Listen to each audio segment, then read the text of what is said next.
Hello नमस्कार दोस्तों, स्वागत है आपका अपने YouTube channel FM special classes में। आज के इस वीडियो में मैं आपको बताने वाला हूं कि कैसे सिर्फ 15 दिनों की पढ़ाई से आप सीटेट में 90 प्लस मार्क्स ले आ पाएंगे। जी हाँ, सुनने में थोड़ा अजीब लग रहा होगा, लेकिन ये बिल्कुल सच है कि आप 15 दिन में सीटेट में 90 प्लस मार्क्स ले आएंगे। और वो कैसे ले आएंगे, उसके लिए मैं आपको कुछ टिप्स दूंगा, साथ में एक गुरु मंत्र दूंगा। अगर आपने उसको फॉलो कर लिया तो मेरा यकीन मानिए, जो मैं कह रहा हूँ वो बिल्कुल सच है। और एग्ज़ाम देने के बाद आप नीचे वीडियो में कमेंट बॉक्स में मुझे थैंक यू सर ज़रूर बोलेंगे। तो वीडियो शुरू करने से पहले मैं एक बात आपको बता देना चाहता हूँ कि इस वीडियो में मैं जो भी बात बताऊँगा वो बातें मुझे किसी ने कही नहीं है। ये बातें मेरी अपनी खुद की ऑब्जर्वेशंस हैं, क्योंकि जब मैं सीटेट की प्रिपरेशन कर रहा था तो मुझे उतना टाइम नहीं मिला था एग्ज़ाम देने के लिए। तो तकरीबन 15 दिन का ही टाइम मिला था और उसी 15 दिन में मैंने अपनी स्ट्रेटजी बनाई थी, और जिसके हिसाब से मेरे जो मार्क्स थे वो 90 प्लस क्या 115 प्लस आए हुए थे। ठीक है, तो वही सारी स्ट्रेटजी मैं आपके साथ डिस्कस करने वाला हूँ। तो वीडियो में अंत तक बने रहिए, क्योंकि वीडियो के बीच बीच में हर एक पॉइंट को मैं डिस्कस करूँगा, और वीडियो के लास्ट में जो सबसे बड़ा पॉइंट है, जो गुरु मंत्र है, वो मैं आपको देने वाला हूँ। ठीक है, तो देखिए, जो सीटेट है वो आपसे ये ज़्यादा एक्सपेक्ट करता है कि आप कितने प्रैक्टिकल हैं। वो आपसे मान करके चलता है कि आप एक टीचर ऑलरेडी हैं और आप अपने बच्चों के साथ कैसा डील करते हैं, ये सीटेट आपसे ज़्यादा चाहता है, आपसे ज़्यादा मांगता है। पढ़ा लिखा तो कम ही पूछता है, और आप कितने ज़्यादा टीचर कि आपके अंदर कितनी क्वालिटीज़ हैं ये ज़्यादा देखता है। ठीक है, जैसे कि आप जानते होंगे कि सीटेट में अगर बात करें प्राइमरी लेवल में तो 5 सब्जेक्ट होते हैं, जिसमें है चाइल्ड साइकोलॉजी है, एनवायरनमेंट है, हिंदी है, इंग्लिश है और आपका मैथ है। तो सभी में 15 नंबर का वो पेडागॉजी पूछता है। ठीक है, तो अगर आप वो 15 नंबर का पेडागॉजी, जिसको आप थोड़ा टफ मानते होंगे, वो कर ले जाएं तो सीटेट में 90 प्लस मार्क्स लाने से कोई नहीं रोक सकता। और उसी पेडालॉजी को कैसे आप बिना पढ़े कर लेंगे एग्ज़ाम में, जी हाँ, बिना पढ़े बिना बुक उठाए कैसे एग्ज़ाम में कर लेंगे, वही मैं आपको कुछ टिप्स देने वाला हूँ। तो चलिए देखते हैं कि क्या क्या हम लोग कर सकते हैं। आप चाहे तो उन टिप्स को लिख सकते हैं, नहीं तो आपको याद रह जाए तो बहुत अच्छी बात है। तो सबसे पहला टिप्स जो है वो ये है कि आप ज़्यादा से ज़्यादा व्यावहारिक बनने की कोशिश करिए। जी हाँ, इसका मतलब ये है कि आप अपने आसपास के जितने भी छोटे बच्चे हैं उनको ठीक से ऑब्जर्व करिए, वो क्या काम करते हैं, कैसे करते हैं। क्लास में अगर आप पढ़ाते हैं तो बच्चे किस तरीके से रिस्पॉन्स करते हैं, क्लास में उनका बिहेवियर कैसे रहता है, इस तरीके की बातों को आप ज़्यादा से ज़्यादा नोटिस करने की कोशिश करिए। या साथ में आप ये भी कर सकते हैं कि आप अपने बचपन के दिन को याद करिए कि आप बचपन में किस तरीके से थे। कोई आपसे कुछ कहता था तो आप कैसे रिप्लाई करते थे, कब आपने लिखना शुरू किया, कब आपने पढ़ना शुरू किया। मतलब आप अपने बचपन की सारी बातें याद कर लीजिए। अगर नहीं याद आती हैं तो अपने आसपास के जो छोटे बच्चे हैं उनको ऑब्ज़र्व करिए।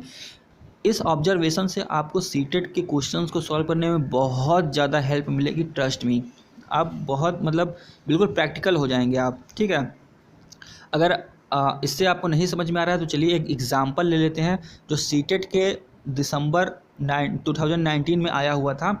उसमें देखिए, उसमें जो पहला क्वेश्चन, क्या सेट तो अलग अलग थे, मेरे पास सेट ए है। तो उसमें जो पहला क्वेश्चन था वो यही था कि भाषा के अर्जन एवं विकास के लिए सर्वाधिक संवेदनशील अवधि कौन सी है। तो उसके ऑप्शन है जन्म पूर्व अवधि, प्रारंभिक बाल्यावस्था, मध्य बाल्यावस्था या किशोरावस्था। तो देखिए, जन्म पूर्व अवधि, तो जन्म पूर्व मतलब जब बच्चा पेट में है तो तब तो वो भाषा सीखेगा नहीं, ये तो ऑब्वियस सी बात है। फिर है किशोरावस्था, किशोरावस्था जब बालक एकदम बहुत बड़ा हो जाता है, ये तो आपको पता ही होगा। तो ये दोनों ऑप्शन बड़े आराम से आपने एलिमिनेट कर लिए।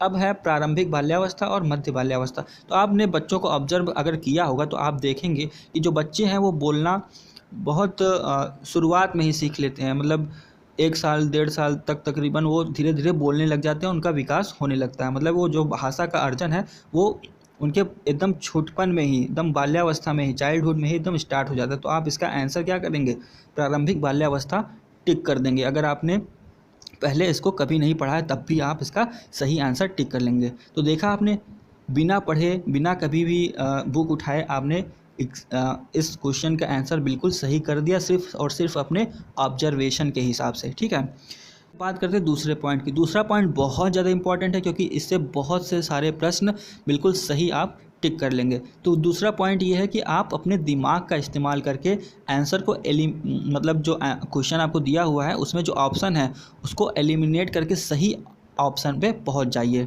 ठीक है, ये करना बहुत ही सिंपल है, आप क्वेश्चन पढ़ते ही समझ जाएंगे कि कैसे क्या करना है। ठीक है, तो इसके लिए चलिए एक क्वेश्चन ले लेते हैं और देखते हैं उसको कैसे करेंगे। देखिए, इस वीडियो में मैंने जितने भी क्वेश्चन उठाए हैं वो सारे दिसंबर 2019 के सीटेट के पेपर हैं, तो और सेट ए है। तो आप चाहे तो ऑफिशियल आंसर की से मेरे आंसर को मैच भी कर सकते हैं, कोई दिक्कत नहीं है। ठीक है, तो देखिए इस प्रश्न में क्या कह रहा है, रूही हमेशा समस्या के एकाधिक समाधानों के बारे में सोचती है, इनमें से काफ़ी समाधान मौलिक होते हैं, रूही किन गुणों का प्रदर्शन कर रही है।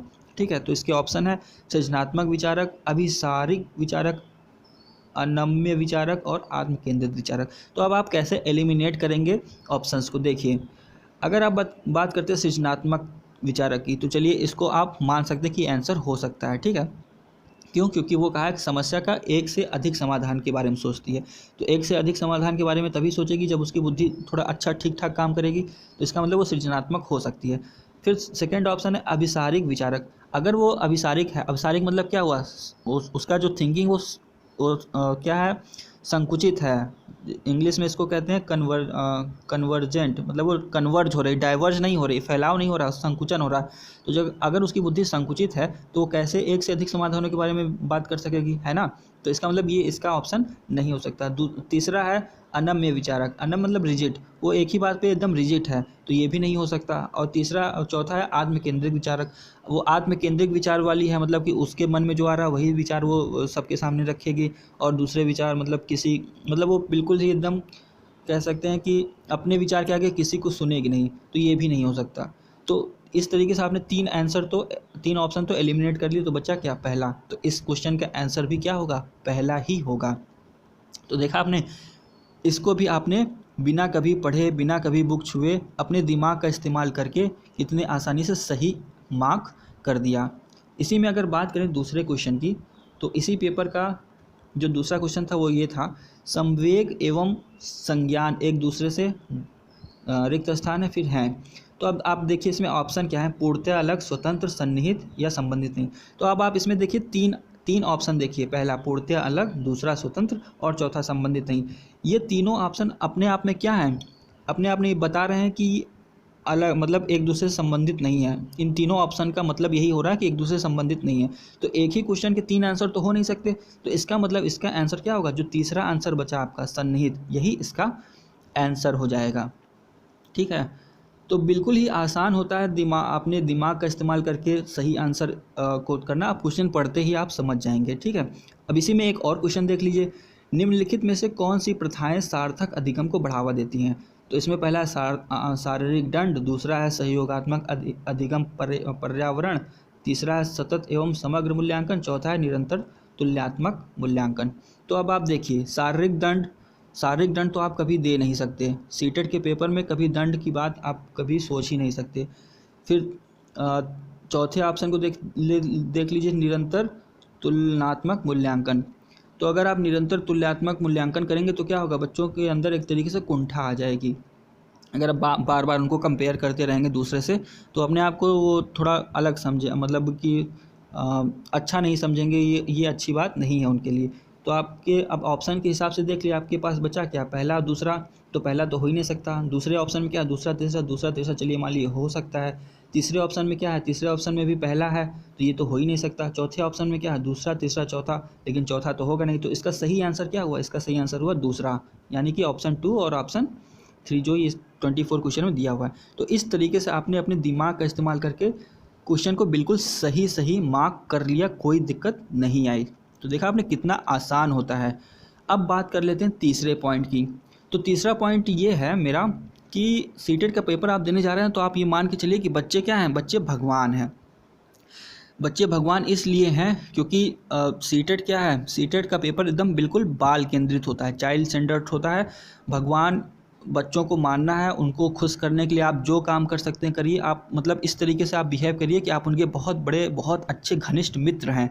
ठीक है, और वो आपके साथ काफ़ी हैप्पी फील करते हैं। आप उनको ज़्यादा से ज़्यादा चांस दीजिए ताकि वो ढेर सारी एक्टिविटी कर सकें। मतलब आप बच्चों के लिए ही सारा काम करेंगे, ठीक है। अगर आप इस विचारधारा से क्वेश्चन सॉल्व करेंगे तो आपका क्वेश्चन एकदम 100% सही होगा, ठीक है। अब देखिए, अब अपनी बात को प्रूफ करने के लिए मैं आपको एक क्वेश्चन दिखाता हूँ। ये देखिए, ये है अनेक घटनाओं के बारे में बच्चों के द्वारा बनाए गए सहजानुभूत सिद्धांत के संदर्भ में एक शिक्षिका को क्या करना चाहिए, ठीक है। पहला है बच्चों के सिद्धांतों को अनदेखा करना चाहिए, तो ये तो बिल्कुल ही नहीं हो सकता, ठीक है। दूसरा है बच्चों को दंडित करना चाहिए, दंड वाली बात तो हम करेंगे ही नहीं, ठीक है।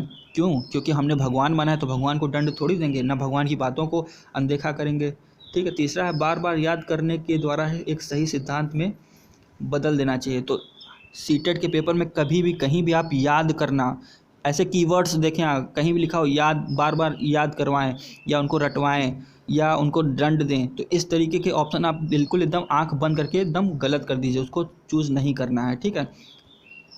तो ये तीनों ऑप्शन ऊपर के तो गलत हो गए, तो बचा क्या? बचा एक चौथा ऑप्शन, तो यही इसका सही आंसर होगा, ठीक है। अच्छा, अब इसी में एक और देखिए, छात्र केंद्रित, देखिए छात्र केंद्रित आ गया। शिक्षा शास्त्र की क्या विशेषता है? तो केवल पुस्तकों पर निर्भर होना, बच्चों के अनुभवों को प्रमुखता देना, यंत्रवत याद कराना, योग्यता के आधार पर बच्चों का, विद्यार्थियों का नामांकित करना तथा वर्गीकरण करना। तो देखिए छात्र केंद्रित शिक्षा शास्त्र की बात हुई है, तो पहला ऑप्शन क्या है? केवल पाठ्य पुस्तकों पर निर्भर होना। तो हम जानते हैं कि आजकल क्या है, शिक्षा एक्टिविटी बेस्ड है, वहाँ पे बहुत से बच्चों को डांस भी कराया जाता है, नाटक भी कराया जाता है, गेम्स भी होते हैं। तो ये तो पहला ऑप्शन तो एकदम गलत हो गया कि उनको सिर्फ पाठ्य पुस्तकों पर ही निर्भर हैं, कि सिर्फ पाठ पढ़ा दे रहे हैं और कुछ काम नहीं कर रहे हैं। दूसरा ऑप्शन कुछ सही लग रहा है। तीसरा ऑप्शन देखिए यंत्रवत याद करना, अभी मैंने आपको बताया कि याद कराना जैसे शब्द जो है ये बिल्कुल गलत होते हैं, इसको आपको कभी भी सही मार्क नहीं करना है। चौथा ऑप्शन क्या है? योग्यता के आधार पर बच्चों का नामांकित तथा वर्गीकरण। अगर आप बच्चों की कैपेबिलिटी के हिसाब से उनका वर्गीकरण कर देंगे तो क्या होगा, कुछ अच्छे बच्चे जो हैं वो अपने आप को बहुत ज़्यादा अच्छे समझने लगेंगे, कुछ और जो कमज़ोर बच्चे हैं वो अपने आप को बहुत ज़्यादा डिप्रेस समझने लगेंगे, ठीक है। तो ये भी इसका सही आंसर नहीं होगा। तो इसका सही आंसर क्या होगा? बच्चों के अनुभवों को प्रमुखता देना, ठीक है। मतलब आप अपने भगवान को प्रमुखता दे रहे हैं। तो इस तरीके से आप क्या करिए, बच्चों को मतलब ये फील करवाए, अपने आप को ये समझाइए कि बच्चों के लिए आप सारा काम कर रहे हैं और उन्हीं को बहुत ज़्यादा प्रमुखता देनी है, ठीक है। और दंड देना और रटवाना, बार बार अभ्यास करवाना, ये सारी जो बातें हैं इसको आप हमेशा के लिए टिक नहीं करेंगे, ये हमेशा गलत होते हैं, ठीक है। अगर इसी में एक और क्वेश्चन की बात करें तो देखिए, बच्चों को अधिगम गतिविधियों में भागीदारी करने के लिए लगातार पुरस्कार देना व दंड देना का प्रयोग करने से क्या प्रभाव पड़ता है, ठीक है। देखिए अब क्वेश्चन पढ़ते ही आपको समझ में आ गया होगा कि करना क्या है। तो बाहरी अभिप्रेरणा कम होती है, आंतरिक अभिप्रेरणा कम होती है, बच्चों के प्रदर्शन आधारित लक्ष्यों के बजाय निपुणता पर ध्यान देने के लिए प्रोत्साहित करेगा। अधिगम में बच्चों के स्वाभाविक अभिरुचि तथा जिज्ञासा कम होती है। तो अगर किसी चीज़ को आप बार बार कर रहे हैं, लगातार कर रहे हैं, तो क्या होगा उससे? उससे जो उनकी रुचि है उसमें कमी आ जाएगी। पहली बार किए तो चलिए ठीक है, सभी बच्चों ने पूरी रुचि के साथ देखा, दूसरी बार किए तब भी रुचि के साथ देखा, तीसरी बार भी किए तब भी, लेकिन जब बार बार वही काम कर रहे हैं और वही पुरस्कार दे रहे हैं, वही दंड दे रहे हैं, तो क्या होगा, बच्चे भी उसके एकदम हैबिचुअल हो जाएंगे और कहेंगे कि अरे ये तो इनका लगा रहता है, ये काम है, तो उनकी जिज्ञासा खत्म हो जाएगी, ठीक है। तो इसका आंसर भी 4 होगा, ठीक है। तो ये जो पॉइंट है ये काफ़ी ज़्यादा इम्पॉर्टेंट है कि बच्चों से संबंधित जितनी भी बातें हैं बच्चों को ही हमें प्रमुखता देनी है, और इसी पे बेस्ड हमारे बहुत से क्वेश्चन सीटेट के हो जाते हैं। आई होप यह पॉइंट भी आपको समझ में आया होगा। अब बात करते हैं नेक्स्ट पॉइंट की। तो हमारा जो नेक्स्ट पॉइंट है चौथा, वो ये है कि हमें उस ऑप्शन को प्रेफर करना है जिसमें बच्चे स्वयं खुद करके सीखते हैं, ठीक है। मतलब कि क्वेश्चन में हमें क्या करना है कि हमें उस पॉइंट को नहीं प्रेफर करना है जिसमें हम उनसे कुछ करवाते हैं, बल्कि हमें उस पॉइंट को प्रेफर करना है जिसमें बच्चे स्वयं खुद अपने आप करके सीखते हैं, ठीक है। मतलब खुद से करके सीखते हैं। जैसे कि इसमें क्वेश्चन आया हुआ था सीटेट के पेपर में, जैसे शिक्षक बच्चों की जटिल अवधारणाओं की समझ को किस प्रकार सहज कर सकते हैं, ठीक है। मतलब कोई की बहुत ही हार्ड कॉन्सेप्ट है तो उसको बच्चे किस तरीके से सिंपल तरीके से समझ सकते हैं, इसके लिए है कि वो व्याख्यान दे करके, प्रतियोगितात्मक अवसर की व्यवस्था करके, बार बार यांत्रिक अभ्यास के द्वारा, या अन्वेषण एवं परिचर्चा के लिए अवसर उपलब्ध करा के। तो देखिए व्याख्यान तो कभी छोटे बच्चों को देना ही नहीं है, ठीक है, उनको हमेशा कविता के माध्यम से, कहानी के माध्यम से, इन सब के माध्यम से सिखाना है, तो व्याख्यान तो कभी देना ही नहीं, तो ये तो ऑप्शन गलत हो गया। दूसरा देखिए, प्रतियोगितात्मक अवसरों की व्यवस्था करके। अब प्रतियोगितात्मक अवसरों की व्यवस्था तो आप कर देंगे, लेकिन आप एक बात बताइए, जब बच्चों के लिए जटिल अवधारणा है, जब उनके कॉन्सेप्ट ही बहुत ज़्यादा हार्ड हैं, तो प्रतियोगिता में किस तरीके से अपने कॉन्सेप्ट को करेंगे, आपके सामने प्रस्तुत करेंगे, नहीं कर पाएंगे, तो इसलिए ये भी ऑप्शन गलत हो गया। तीसरा है बार बार यांत्रिक अभ्यास के दौरान। अगर आप बार बार अभ्यास कराएंगे तो ये बिल्कुल ही गलत बात है, क्योंकि किसी भी कार्य को हम बार बार नहीं करवा सकते। ये एक तरीके से क्या हो गया, ये एक तरीके से रटने वाली बात हो गई। भाई उसको तो कुछ समझ में आ नहीं रहा, बार बार अभ्यास कराए चले जा रहे हैं, तो उसके दिमाग में बात घुस गई, वो उसको याद हो गया। तो रटने वाली बात तो हमको बिल्कुल भी सीटेट में अप्लाई ही नहीं करना है, एकदम सरासर गलत हो गया। तो बचा क्या, चौथा ऑप्शन बचा, और यही एकदम सही आंसर है।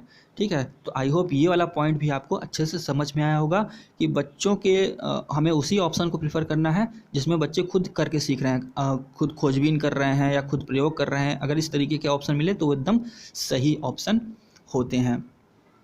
ठीक है, और इसी में एक और पॉइंट है, पांचवा पॉइंट, कि कभी भी जो ऑप्शन आपको मिले उसमें नकारात्मक ऑप्शन कोई भी मिले तो उसको सही नहीं करना। नकारात्मक ऑप्शन मतलब अगर उसमें नहीं लिखा हो, नहीं शब्द आ जाए, तो वो 95% केस में गलत ही होते हैं। या कोई भी आप उसमें ऐसा बिहेवियर हो जो नकारात्मक बिहेवियर हो, तो वो भी क्या होते हैं, वो भी गलत होते हैं, उसको आपको सही टिक नहीं करना है। देखिए, जैसे एक क्वेश्चन है, एक समावेशी कक्षा में एक शिक्षक को विशिष्ट शैक्षिक योजनाओं को तैयार नहीं करना चाहिए, कभी कभी तैयार करना चाहिए, सक्रिय रूप से तैयार करना चाहिए, या तैयार करने के लिए हतोत्साहित होना चाहिए। तो देखिए, सबसे पहला ऑप्शन तैयार नहीं करना चाहिए, तो इसमें नहीं आ गया ना, तो ये ऑप्शन आपका गलत हो गया। ठीक है, फिर है कभी कभी तैयार करना चाहिए। कभी कभी तैयार करना चाहिए, ये भी क्या है, एक तरीके से नेगेटिव ही सेंस दे रहा है, तो ये भी आपका गलत हो गया। फिर है सक्रिय रूप से तैयार करना चाहिए, मतलब कि हमेशा एकदम सक्रिय, एकदम तैयार करना चाहिए, तो ये क्या हो गया आपका, एक तरीके से पॉजिटिव सेंस में हो रही है बात, तो ये आपका एक पॉजिटिव सेंटेंस हो गया। ठीक है, फिर है आपका तैयार करने के लिए हतोत्साहित होना चाहिए, तो हतोत्साहित भी क्या है, आपका निगेटिव सेंस में आ रहा है। तो मतलब कि तीन ऑप्शन जो थे, पहला, दूसरा और चौथा, ये निगेटिव सेंस में आ रहा है, और तीसरा क्या है आपका पॉजिटिव सेंस में आ रहा है, तो तीसरा ही इसका सही आंसर होगा। इसी तरीके से एक और क्वेश्चन देख लीजिए, शिक्षण अधिगम प्रक्रिया में वंचित समूह से संबंधित विद्यार्थियों के द्वारा सहभागिता कम होने की स्थिति में एक शिक्षक को क्या करनी चाहिए। ठीक है, तो बच्चों को विद्यालय छोड़ने के लिए कहना चाहिए, ये क्या है, नेगेटिव सेंस की बात है, इसको नहीं टिक करेंगे। इस स्थिति को जैसी है स्वीकार कर लेना चाहिए, तो ये समझौता वाली बात होगी, ये भी एक तरीके से नेगेटिव है, तो इसको भी नहीं टिक करेंगे। एक विद्यार्थी को अपनी अपेक्षाओं को कम करना चाहिए, तो ये तो बिल्कुल ही नेगेटिव है, तो इसको भी नहीं टिक करेंगे। और बचा क्या, फिर चौथा ऑप्शन बचा कि सुधार करना चाहिए और ये सब करना चाहिए, तो ये बिल्कुल ही सही ऑप्शन होगा, और यही पॉजिटिव सेंस भी दे रहा है। तो इस तरीके से भी आप ये पॉइंट भी याद कर सकते हैं कि जिस भी ऑप्शन से हमें नेगेटिव सेंस मिले उसे हमें टिक नहीं करना है, और पॉजिटिव सेंस जिससे मिल रहा है हमें उसी को टिक करना है। ठीक है, अब एक लास्ट पॉइंट देख लेते हैं कि इतना सब करने के बाद भी अगर आपका क्वेश्चन फंस जाता है, आपसे नहीं बन रहा है, नहीं सॉल्व हो रहा है, तो आप क्या करिए, आप उस क्वेश्चन में वैसे ऑप्शन को ढूंढिए जो थोड़े बड़े टाइप के हों। ऑप्शन क्या हो, थोड़े बड़े ऑप्शन हो, और उनकी भाषा भी क्या हो, थोड़ी सी कठिन भाषा हो। ठीक है, तो मैक्सिमम केस में तकरीबन 85% केस में वो ही ऑप्शन आपके सही हो जाते हैं। ठीक है, जैसे कि देखिए, मैं आपको एक क्वेश्चन दिखाता हूँ। ये संरचनावादी सिद्धांत के अनुसार अधिगम के बारे में निम्नलिखित कथनों में से कौन सा सही है। अब आपने ये क्वेश्चन पढ़ लिया, इसका ऑप्शन पढ़ रहे हैं, अधिगम पुनरुत्पादन एवं स्मरण की प्रक्रिया है, अधिगम यंत्रवत याद करने की प्रक्रिया है, अधिगम आवृत्तीय संबंध के द्वारा व्यवहारों का अनुबंधन है, अधिगम सक्रिय विनियोजन के द्वारा ज्ञान की संरचना की प्रक्रिया है। तो दूसरा ऑप्शन तो पहले ही आप गलत कर देंगे, क्योंकि उसमें याद करने की प्रक्रिया आ गई।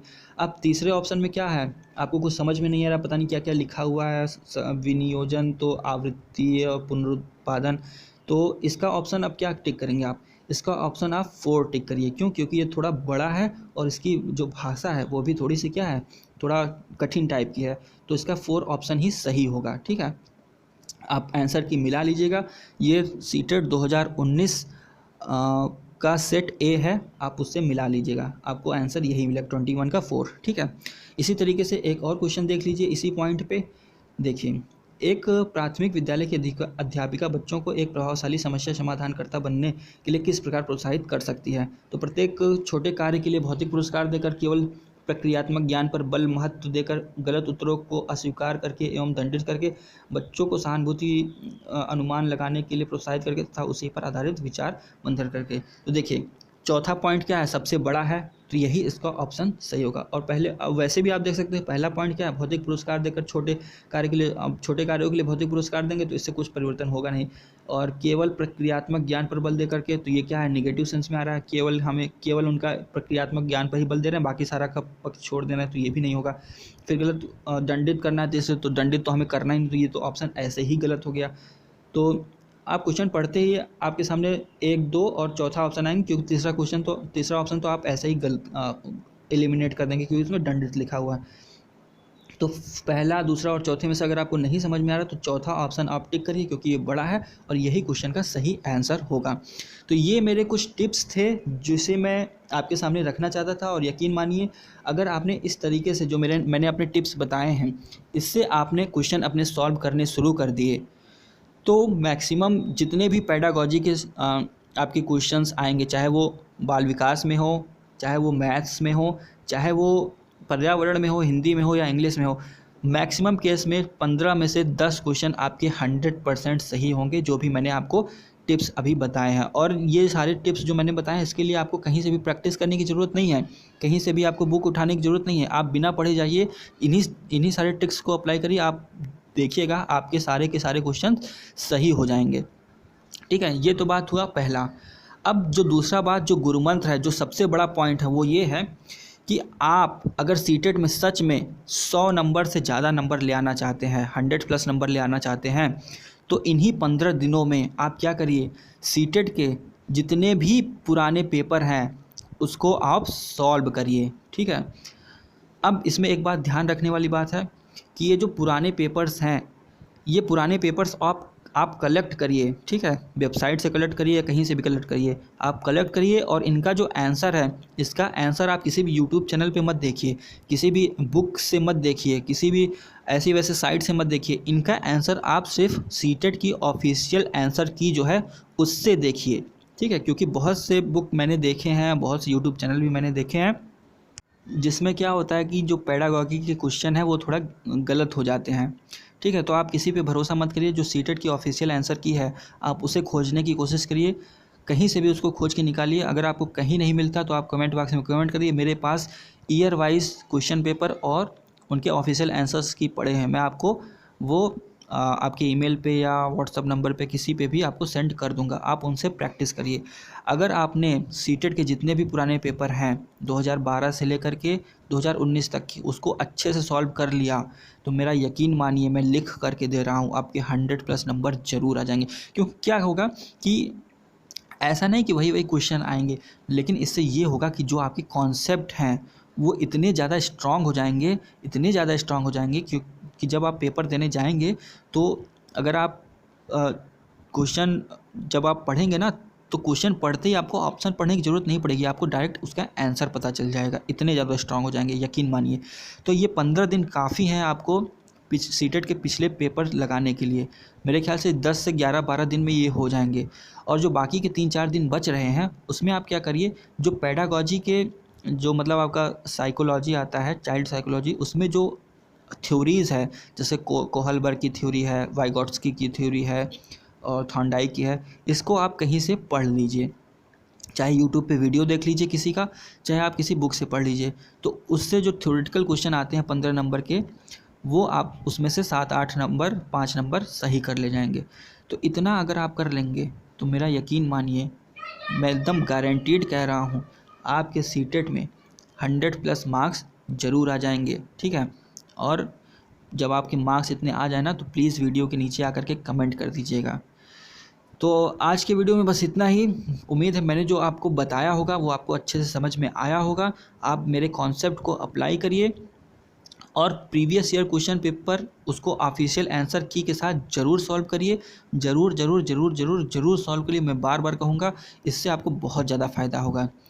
ठीक है, वीडियो अगर अच्छी लगी हो तो सब्सक्राइब करिए चैनल को और लाइक करिए, साथ में अपने दोस्तों के बीच शेयर करिए और सीटेट 2020 के लिए, जुलाई सीटेट 2020 के लिए आपको बहुत ढेर सारी बेस्ट ऑफ लक। अच्छे से पेपर करके आइएगा और मुझे कमेंट बॉक्स में बताइएगा कि मेरे कॉन्सेप्ट कहाँ तक कारगर सिद्ध हुए आपके लिए। ठीक है, चलिए टेक केयर, प्रैक्टिस करिए ज़्यादा से ज़्यादा। Bye bye.